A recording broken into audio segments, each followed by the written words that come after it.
La mer a toujours appelé certains hommes.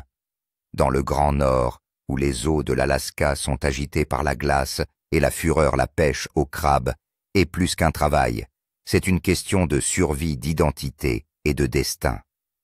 Pendant des années, les téléspectateurs ont pu voir une poignée de capitaines et de matelots braver des tempêtes qui auraient pu engloutir tout un navire.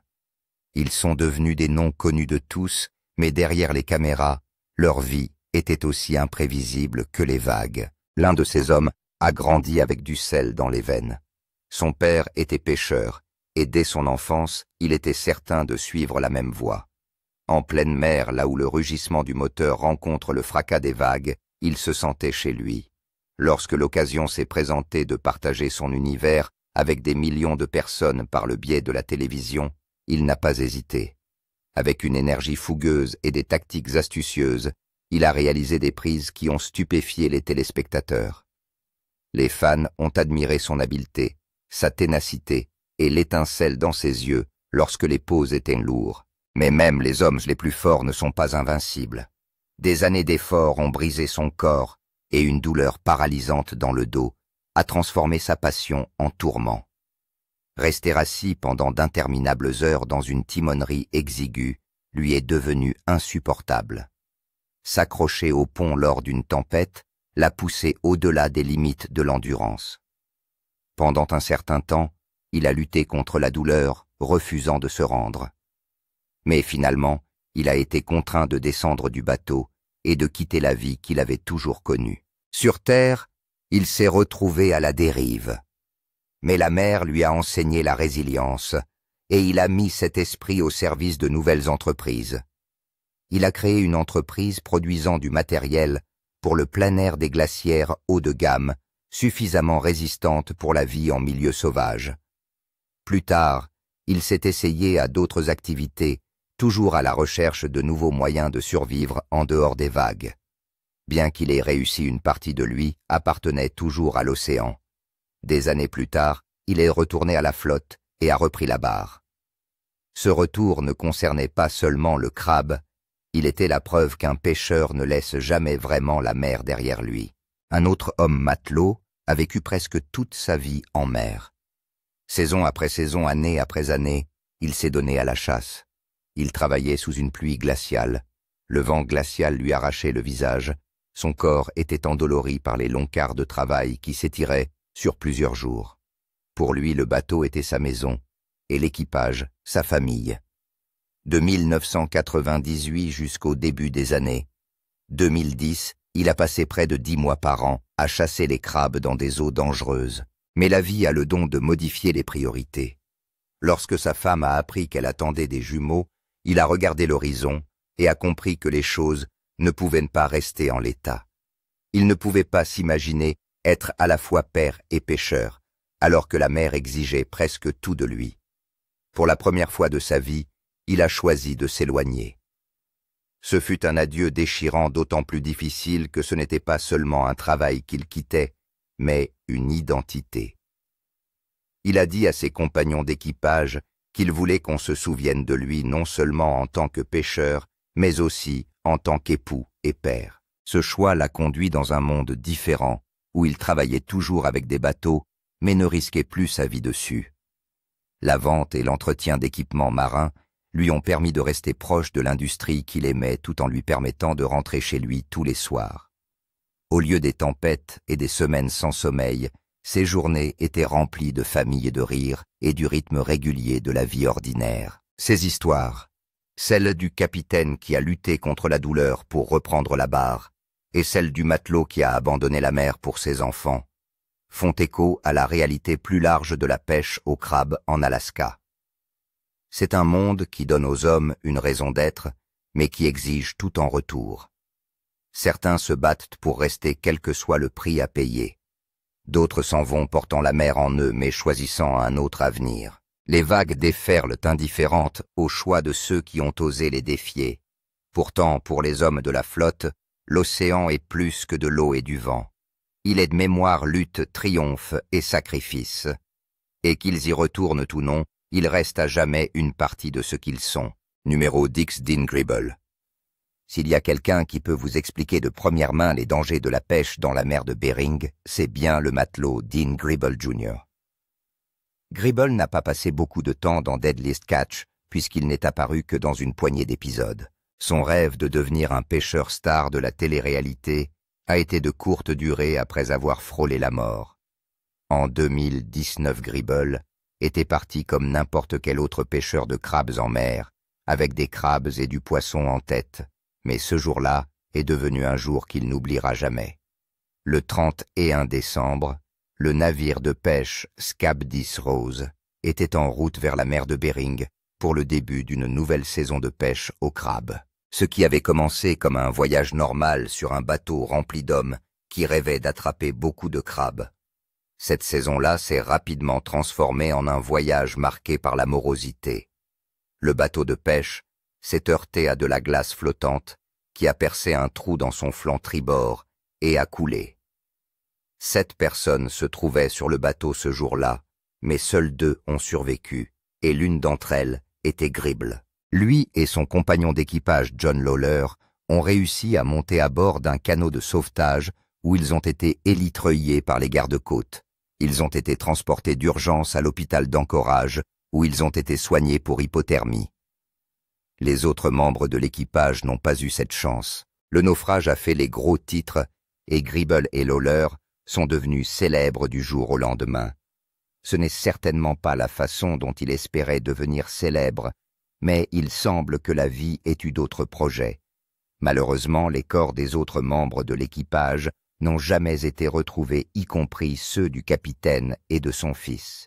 Après cet incident, Gribble a décidé que la pêche au crabe dans la mer de Bering n'était peut-être pas faite pour lui. Il adorait pêcher, mais aurait préféré le faire dans des eaux plus sûres. Après avoir pris une pause compréhensible pour passer du temps avec sa famille et guérir du traumatisme causé par l'incident, M. Gribble est retourné à la pêche. Il publie les récits de ses expériences de pêche sous son pseudonyme King Crabba sur les médias sociaux. Wild Bill Wichrowski est l'un des plus anciens capitaines de l'émission The Deadliest, et c'est une légende. Il a participé à l'émission en 2015, et dans l'histoire de l'émission, il est l'un des rares à être encore en vie et en bonne santé aujourd'hui. C'est ce talent exceptionnel de pêcheur de crabes et sa capacité à se sortir rapidement, lui et son équipage, de situations dangereuses, sont des traits de caractère qui ont séduit de nombreux fans. Grâce à sa vivacité d'esprit et à son goût pour l'aventure, Wichrowski a prouvé qu'il était bel et bien un homme de la mer. Il sait quand jouer la carte de la sécurité, et pour lui la sécurité passe avant la pêche au crabe, ce que beaucoup d'autres capitaines ont pris pour acquis, et pour lequel ils ont payé cher. Sa présence dans l'émission témoigne de sa résilience et de sa capacité à surmonter l'adversité. Pour beaucoup de jeunes crabiers, Wichrowski est un modèle. Il a excellé dans un milieu où la plupart des gens ne réussissent pas, prouvant ainsi qu'il ne fait qu'un avec la mer. Cependant, le capitaine de longue date de Summer Bay a frôlé la mort à la fin de la saison d'X9 en 2023. Il a reçu des nouvelles effrayantes concernant sa santé, ce qui a affecté ses apparitions dans l'émission. À la fin de la saison d'X9, Wichrowski a annoncé qu'on lui avait diagnostiqué un cancer de la prostate. Un véritable choc pour un homme qui avait survécu là où beaucoup n'ont pu le faire, et pour ses fans qui voyaient en Wichrowski quelqu'un d'invincible.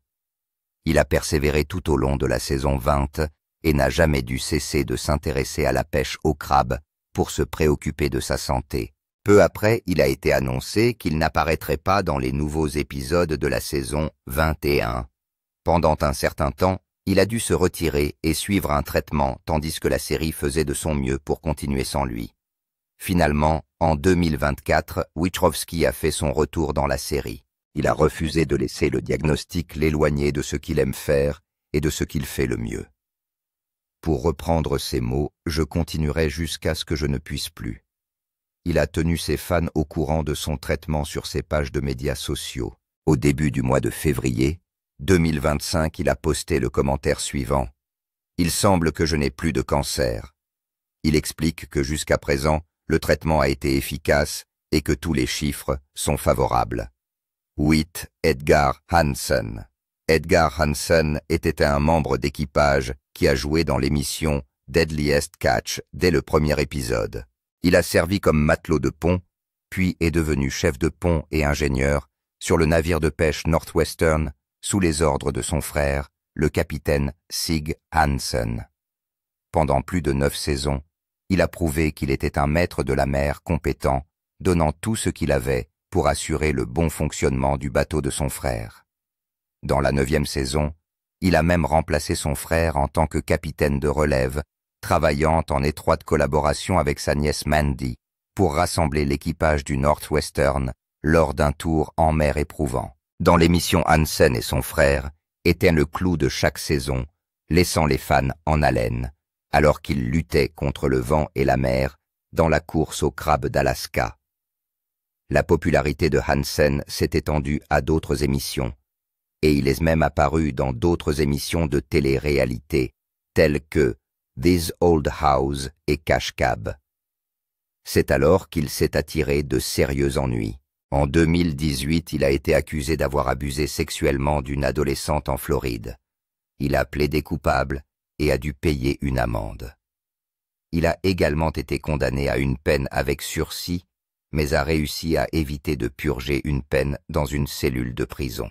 Cependant, la série a décidé qu'il était préférable pour tout le monde qu'il parte.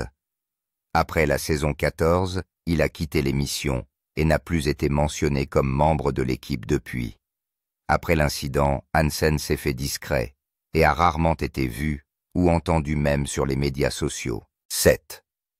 Josh Harris, le frère de Jake Harris. Josh Harris a rejoint l'équipage du Cornelia Mary en tant que jeune homme en 2007. Il est le frère de Jake Harris qui est devenu le capitaine du Cornelia Mary après la mort de leur père en 2010. Ses débuts au début de la saison 3 et sa relation avec son frère sont rapidement devenus l'un des meilleurs aspects de la série. Les frères Harris sont devenus les favoris des fans, travaillant ensemble pour leur faire découvrir la réalité de la pêche dans la mer de Bering. Pendant des années, Harris s'est fait un nom dans la série en tant que membre d'équipage fiable et intelligent. Son rôle sur le bateau leur a sauvé la vie à plusieurs reprises. C'est en 2020 qu'il a été le plus impressionnant lors de la pandémie de coronavirus qui a paralysé le monde. Il a eu droit à sa propre série dérivée Deadliest Catch Bloodline, qui suit son périple alors qu'il navigue dans les îles hawaïennes à l'aide des vieilles cartes de son père. Cependant, en 2022, son passé a fini par le rattraper. Lui et le Cornelia Mary ont été écartés de la prochaine saison en raison d'un incident choquant dans le passé de Harris.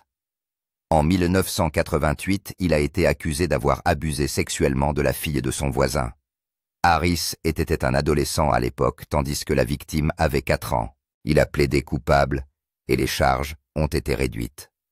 Harris a été condamné à 60 jours de détention et à 24 mois de surveillance.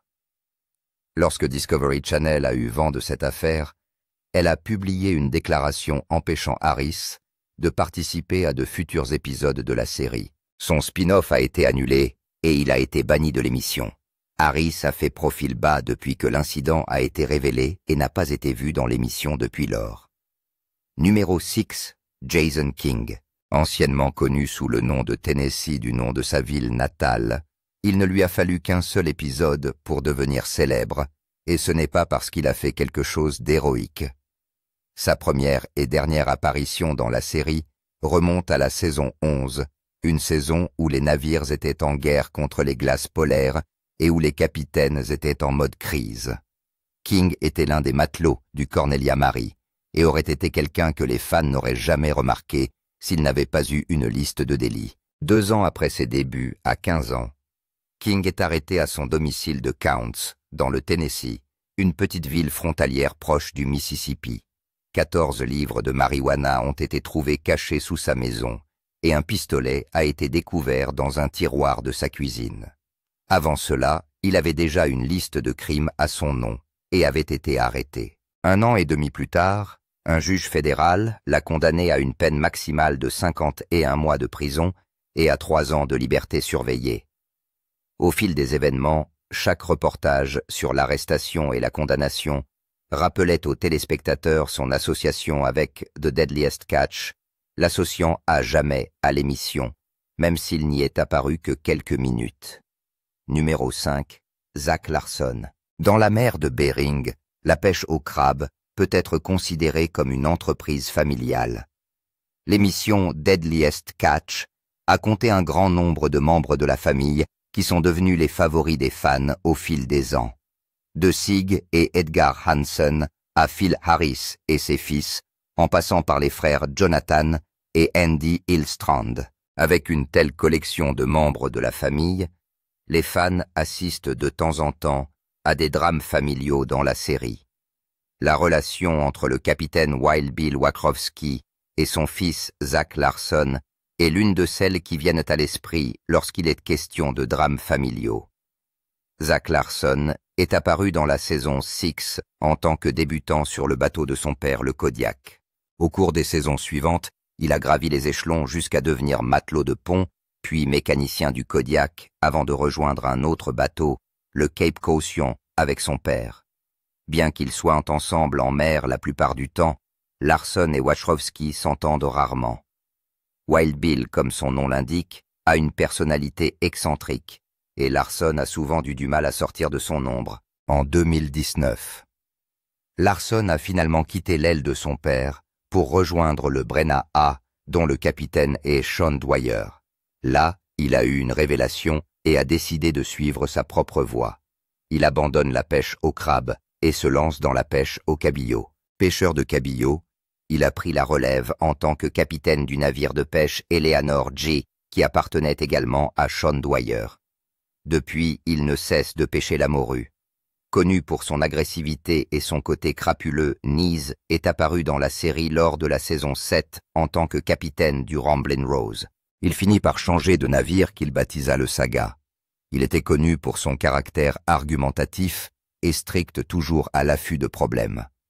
S'il n'en trouvait pas, il cherchait à en créer. Il a admis par la suite qu'il avait agi de la sorte uniquement pour plaire aux caméras et rendre l'émission plus intéressante à regarder. Nombreux sont ceux qui ont eu du mal à le croire, surtout lorsque sa dépendance aux stupéfiants a été révélée. Il a quitté son navire et son équipage au milieu de la saison 11 pour se faire aider dans un centre de désintoxication. Alors que Nees cherchait de l'aide pour lutter contre son habitude malsaine, sa vie était lentement noyée par les batailles juridiques que sa consommation de substances avait provoquées. Les enquêteurs ont perquisitionné son domicile en Alaska en 2019 et ont trouvé des substances et du matériel de revente ainsi qu'une énorme somme d'argent cachée dans un tiroir. Nees a admis être un dealer de substances et faire partie d'un syndicat qui fournissait des opiacés et des amphétamines dans la péninsule de Kenai, en Alaska.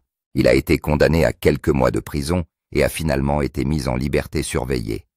Cependant, son habitude malsaine a eu plus d'emprise sur lui qu'il ne le pensait. En 2022, il a été dépisté positif à un test Dr Asterisk G ne remplissant pas les conditions de sa mise à l'épreuve. Nees a été condamné à 30 mois de prison pour cela. 3. Joshua Tell Warner, qu'il s'agisse de témérité ou simplement de sa façon de vivre.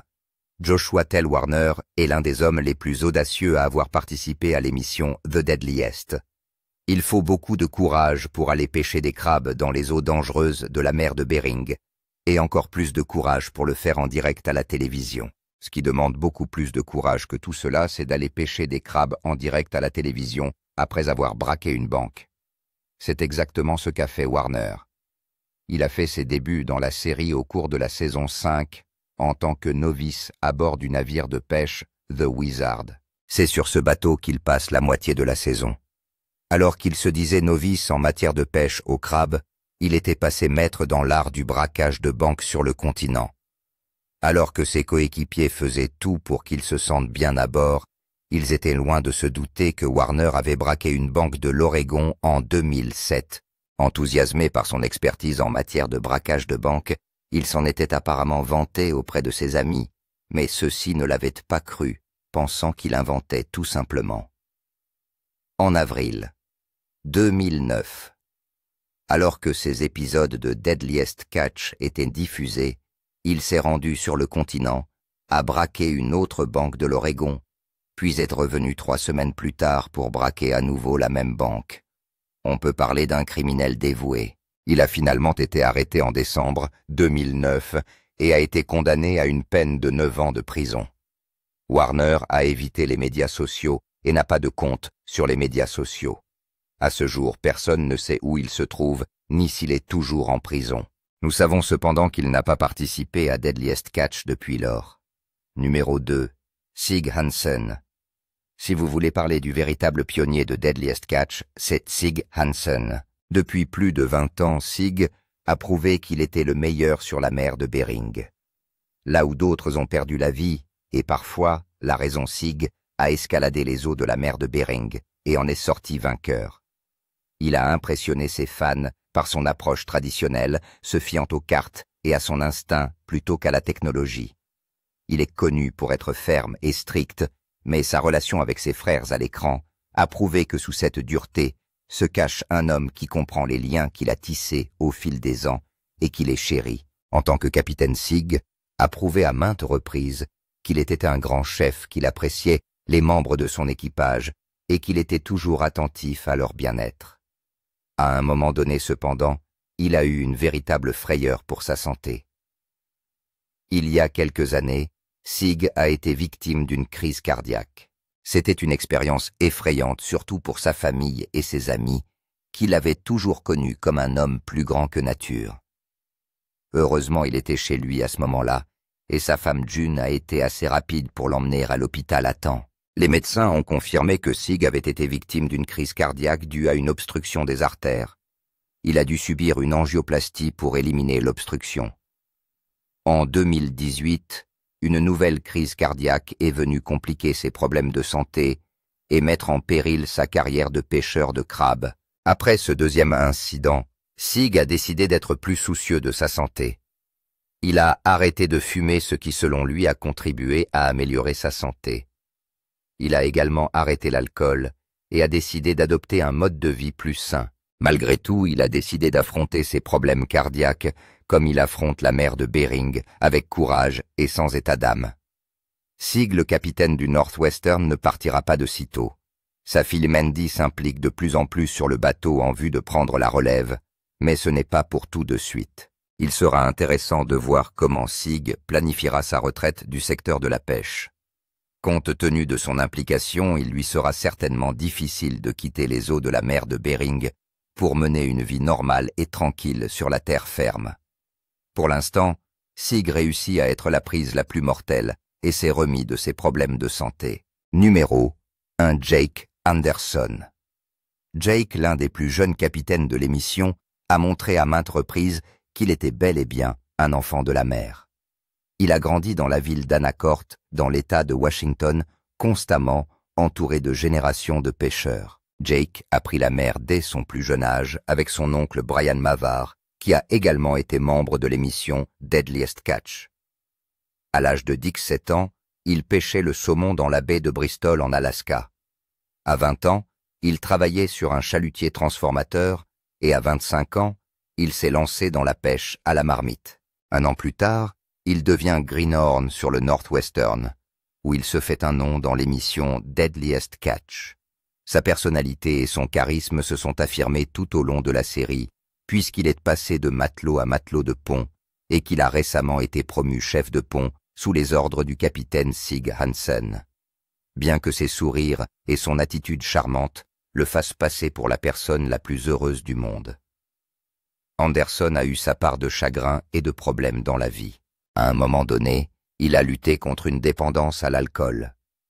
Cette situation s'est aggravée après la mort de son oncle Brian Mavar, qui l'avait initié au monde de la pêche au crabe. Dans la 5e saison de la série, il a perdu sa sœur Chelsea Dawn Anderson, ce qui a été un coup dur pour lui. Il a également perdu son père dans des circonstances inhabituelles lors d'un accident tragique. Cette série d'incidents a peut-être contribué à aggraver son problème d'alcoolisme. Il a finalement décidé de se faire aider et a quitté l'émission pour s'attaquer à ses mauvaises habitudes et devenir sobre. Au moment où il reprend le contrôle de sa vie, son bateau de pêche, le Saga a été saisi pour des raisons financières, ce qui signifie qu'il n'est plus capitaine en haute mer. Son retour dans l'émission se fera en tant que membre de l'équipage du navire de Sig Hansen, le Northwestern. Il a publié un livre intitulé « Relapse » dans lequel il évoque son expérience en tant qu'adastérisque CT et la manière dont il l'a surmonté. Pour beaucoup de gens, Anderson n'est pas seulement un héros de saison, mais aussi un héros de vie. L'émission Deadliest Catch. Deadliest Catch est une célèbre émission de télé-réalité qui se déroule dans la mer de Bering, une partie de l'océan Pacifique connue pour être froide, peu profonde et très dangereuse. La mer a été nommée en l'honneur de l'explorateur danois Vitus Bering, mais au fil du temps, elle est devenue un lieu où de nombreux pêcheurs et navires ont été perdus. Avec ses eaux glacées, ses vagues énormes et ses tempêtes qui ne semblent jamais s'arrêter, la mer de Bering est devenue l'une des zones de pêche les plus meurtrières au monde. Le danger provient de plusieurs facteurs. Les vagues montent rapidement lorsque les houles du Pacifique frappent les fonds marins peu profonds, se transformant en une mer agitée. En hiver, de grandes parties de la mer gèlent, et lorsque la glace commence à se briser, des morceaux géants flottent librement. Ces blocs de glace sont très difficiles à éviter, et un seul coup peut endommager ou même couler un navire. Les courants forts et changeants font bouger la glace de manière imprévisible, ce qui accroît encore les risques. Avec le froid glacial, ces conditions font de la pêche au crabe l'un des métiers les plus difficiles au monde. Malgré le danger, les gens reviennent toujours dans la mer de Bering parce qu'elle est pleine de vie. Crabes, poissons et autres créatures marines y prospèrent, et c'est ce qui attire les pêcheurs année après année.